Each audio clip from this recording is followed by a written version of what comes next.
you unravel the world's greatest mysteries? Can you explain the unexplained and find the pieces to the most puzzling cases? Or are you a UFO that just wants to find out more about itself? UFOs don't exist, Tiernan. Or do they? Are you a mythbuster? Or a myth truster? I'm Tiernan. And I'm Athena. Welcome to Bust or Trust, a kids' mystery podcast. And we are the Busters or Trusters.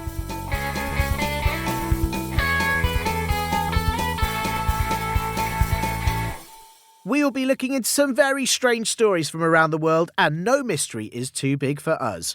Monsters, ghosts, and all kinds of unusual sightings. You know, like that time you saw your teacher in the supermarket. Oh my goodness, teachers eat food? Weird.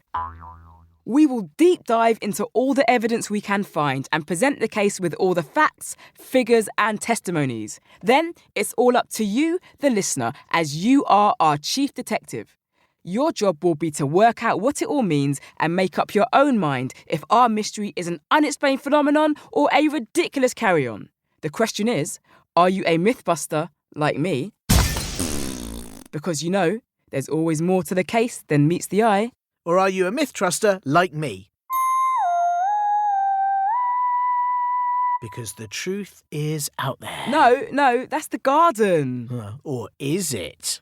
We'll tell you at the end of the show just how to get in touch, and you can let us know if you're on Team Buster or, the best one, Team Truster. But until then, make sure you take notes, pay attention to all the information, and start putting together your case. The case. Right, Athena, what's our very first myth for our chief detectives to bust or trust? It's a good one. Our very first case on Bust or Trust is the legend of Bigfoot. Ah, exciting! Bigfoot is the infamous huge ape-like creature who's said to stalk the wilderness of the USA. What was that? Oh, sorry, I think I'm just hungry. Oh, you should really get something to eat. Athena, you are the fact champion. Do you have any facts to share with us about the USA? I sure do. The United States of America is a large country in the continent of North America with a pretty large population, 332 million inhabitants to be precise. Wow. However, despite all those people, there are some pretty big areas of wilderness. Wilderness means areas that don't have many people living in them. That includes large forests and mountains. So, the perfect place for Bigfoot to hide. Well, anyway, the US, as it's also known, is famous for the city of New York, producing big movies in Hollywood and being the home of the cheeseburger. Oh, thanks, Athena. Just thinking about the cheeseburgers making my stomach rumble too. But back to the case. Indeed. When there have been sightings of the Bigfoot, or Sasquatch as they are also known, they've been described as a creature that walks upright like a person, but is much, much bigger than any human you've ever known. What, any human? What, even a basketball player? Yet much taller. They're reckoned to be up to 2.5 meters tall or up to 8.5 feet high. Wow, that is like a grown-up carrying a toddler on their shoulders and then the toddler is wearing a really big hat. Exactly. Bigfoot is really, really tall. Even before they found out they were called Bigfoot? No, they're not called Bigfoot. That's what people call them. Oh, right, so their name could be something completely different, like Big Steve. Probably not Steve, but yes, I guess maybe. And that's even if they exist. Oh, sure. I mean, they probably do though, right? Well, even before they called this creature Bigfoot, there have long been stories about strange, tall creatures in the North American woods. And Native American tribes have many legends about wild or very hairy people amongst the trees. It is very tricky to brush your hair whilst you're camping, though. Yeah, that is true. The word Sasquatch is believed to be the English way of saying a Salish word. That means the old language spoken by some Native American tribes. And that word was Saskets, which means wild man or hairy man. What is interesting, though, is that it wasn't until 1958 that the name Bigfoot became popular, when a newspaper article reported on some giant footprints found in Northern California. The journalist at the Humboldt Times who'd written the story said the locals who worked in the woods had seen these prints and called the creature Bigfoot. Was that you again? Nope. Curious. Anyway, since the article, the name stuck and Bigfoot is now an American legend. Lots of people claim to have seen one of them, and there have been countless reports and so many TV shows dedicated to finding one and catching them on camera. A large number of people have made it their life mission to find definitive proof that Bigfoot exists. But there has already been some really exciting evidence. We found loads of newspaper articles, video and audio recordings that all give possible proof that Bigfoot, or Big Steve, is real. I'm not so sure about that, but then it's not up to us, it's up to you, our chief detective. And to make things easier, we've chosen the top 3 bits of evidence to analyse together. Then you, the listener, will have to draw the final conclusions and let us know if you're a mythbuster or myth-truster. First piece of evidence. What's the first bit of evidence, Athena? First up, we have a story from 1924. This report is from the local paper from Oregon. Marlon Smith and his friends encountered the fabled mountain gorillas of Mount St. Helens this week, shooting one of them and being attacked throughout the night. The men declared that they saw 4 of the huge animals, which were about 8 feet tall, walked upright, but none of the animals have ever been seen before. Wow, I had no idea you were alive in 1924. You look great considering. No, silly, I was just reading it out. Oh, well, you did a great job. I really felt like I was right there. That sounds like pretty definitive evidence to me, yeah? I mean, there were 5 named witnesses who all agree they saw what they thought was a mountain gorilla. What more do you need to be convinced that Bigfoot is real? Lots of witnesses do usually make it more likely that it's true, I agree. And what's really interesting is that local Native Americans of the Cowlitz tribe told the reporters that their elders had spoken of peculiar creatures that sounded very similar to the mountain gorillas. The paper says, they are between 9 and 10 feet tall, correspondingly large in stature, and their bodies covered with long hair. They were never seen, travelling only at night. Well, that's got to be what they saw then, hasn't it? I'm not convinced. Oh, surprise, surprise. Well, hear me out. No evidence for their story was ever found. The men said they shot and killed one of the creatures, but local rangers looking for the body could not find one. So there was no physical proof that Bigfoot had been there at all. And these Bigfoots, they appear to get taller and taller every time someone mentions them. But why would you make up something like that? People have made up hoaxes about all sorts of things and for all sorts of reasons. For money, attention, fame, and sometimes just for fun too. I don't know. I mean, what did these witnesses get from the story, though? One line in the Oregon paper in 1924. That's not A-list status, is it? Second piece of evidence. OK, let's move on to the next piece of evidence, which has been hotly contested over the years. But if this is real, then it is possibly the most compelling evidence of all. Let's have a quick watch of it, Tiernan. Sorry, Chief Detectives, you'll have to make do with our reactions for this one. It's a video. Oh, yeah, this is my absolute favourite bit of the video. You can actually see a Bigfoot right there in the footage. It's just walking around as happy as Larry, or maybe Steve. Allegedly. Sorry, pardon? You allegedly see a Bigfoot walking around. Right, Athena, what do you mean allegedly? Allegedly means that it's not been proven. It's not definitely a Bigfoot, and many experts who've examined this film claim it's a hoax. Yeah, OK, but it's not been completely debunked either. If it was a hoax, how come no one has yet worked out how they did it? They didn't have CGI back then. We're getting way ahead of ourselves, so let's slow down, introduce the evidence, and let our chief detectives do the work. Are you ready, listeners? I've got this.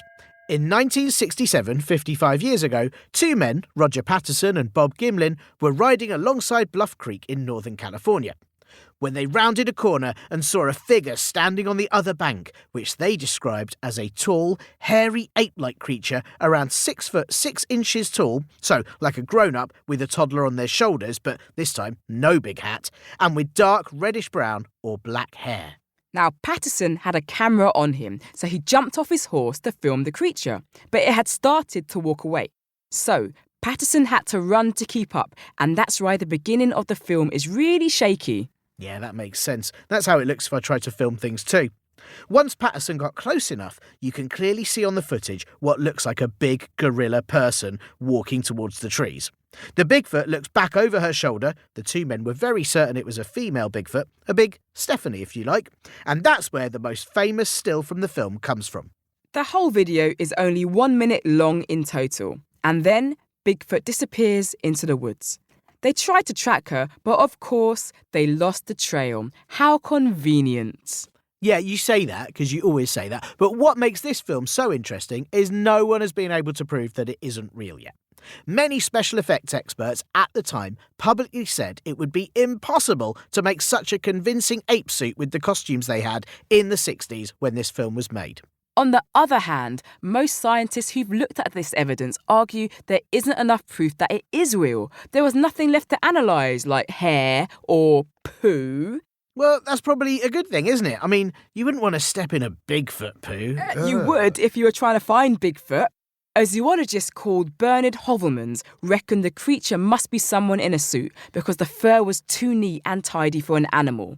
And it was also too calm, considering it was being chased by two men on horses. Most animals would run away, not saunter casually into the woods. Yeah, but maybe she was on her way back from a spa day. That could explain the neat hair and relaxed attitude. Bigfoots probably need big pedicures, right? Anyway, if the scientists want something to analyse, they should check out our final piece of evidence. Chief Detectives, we have, oh this is so exciting, a cast of a Bigfoot's Bigfoot. Third piece of evidence. A cast made of what is supposedly a Bigfoot's Bigfoot, yes. Always the cynic. OK, explain this then. In 2000, an imprint of what looked like a large human laying on its side was discovered in the mud near Mount Adams in Washington state during a Bigfoot Field Researchers Organisation, or BFRO, expedition. The researchers were filming in the area for a TV series called Animal X. Exactly. I can't help thinking that means they're a little bit biased. Biased? Yes, they were always going to be a myth truster. Think about it. They're a group of people who wanted to find evidence for Bigfoot for their TV series, and they are Bigfoot researchers, and suddenly they come across what could be proof of Bigfoot. Yeah, or maybe, right, it means they know what to look for, so they're more likely to find it as they've done all of their research. In fact, the muddy print was only there because they lured the Bigfoot out by leaving fruit there overnight. The next morning, they found the imprint and used plaster to make a cast of it. Several scientists who have studied the car say the imprint was very likely made by an elk. That's a deer-like animal, and it's really common in the forests of North America. But there were also several other scientists who are convinced it was made by Bigfoot. OK, was there any other evidence like hair or poo? You are obsessed with Bigfoot poo, Athena. No, there wasn't any poo. But you know, after all that fruit, there might be very soon. How do you think Bigfoot feels with everyone poking around, always trying to find its hair and its poo? I'd avoid the limelight and photographers too if all these pesky people just kept bothering me as well. Maybe Bigfoot doesn't want to be found. Dear Diary, another beautiful day on the mountain. I waved to some elk, I lay on my side to eat some berries, and I had a good old stomp around before coming home. Lots of very fresh air and a relaxing poop that I got rid of, as you never know, there are some strange creatures out there. Got back and combed my hair, which takes ages as it's everywhere, but it's important to look presentable. Tried teaching the baby how to roar, but she was more interested in chewing her toes. Well, I suppose she does have very big feet, like her mom, and her dad, of course. Looking forward to more of the same tomorrow. Dear Diary, a very strange thing happened today. It was a group outing, so I was out and about with Steve, Stephanie, and my brother, Stephen. We were having a lovely time stomping, berry eating, and saying hello to elks when I thought I saw something down by the river. It was like I'm not really sure how to describe it, a sort of hairless ape. They had really little feet. I'd never seen anything like it before. I moved closer to get a better look and saw there were quite a few of them. They were shaking things round in the river, trying to get rid of their poop, I suppose. I didn't want to disturb them, but one of them noticed me. I did a friendly wave, but it ran around in circles, shrieking and pointing, which seemed a bit silly. A larger one picked up a funny-looking stick and it let out a loud bang. Stephen, ever the clown, pretended he was hit, did a very funny "ah" noise, and then a classic pratfall right onto his behind. The little feet didn't appreciate it, though, as by the time we'd stopped laughing, they'd gone. Very strange. Went home, combed my hair, did the washing up and tried to teach the baby to eat berries, but she just threw them at me, so I had to comb my hair again before bed. Dear diary, well, there goes the neighborhood. The little feet were back again today, being all noisy. They didn't seem very friendly, but more angry-like. I thought it best to leave 'em to it. Went home to have my poop, hid it, did the washing up, combed all my hair, and tried to teach the baby how to do a pretend fall like Uncle Stephen, but I just ended up banging my head. I might not go out for a few days and hope the little feet get the message that I don't fancy hanging out. Luckily it'll be winter soon, so hopefully it'll be back to peace, quiet, and relaxing poops once again.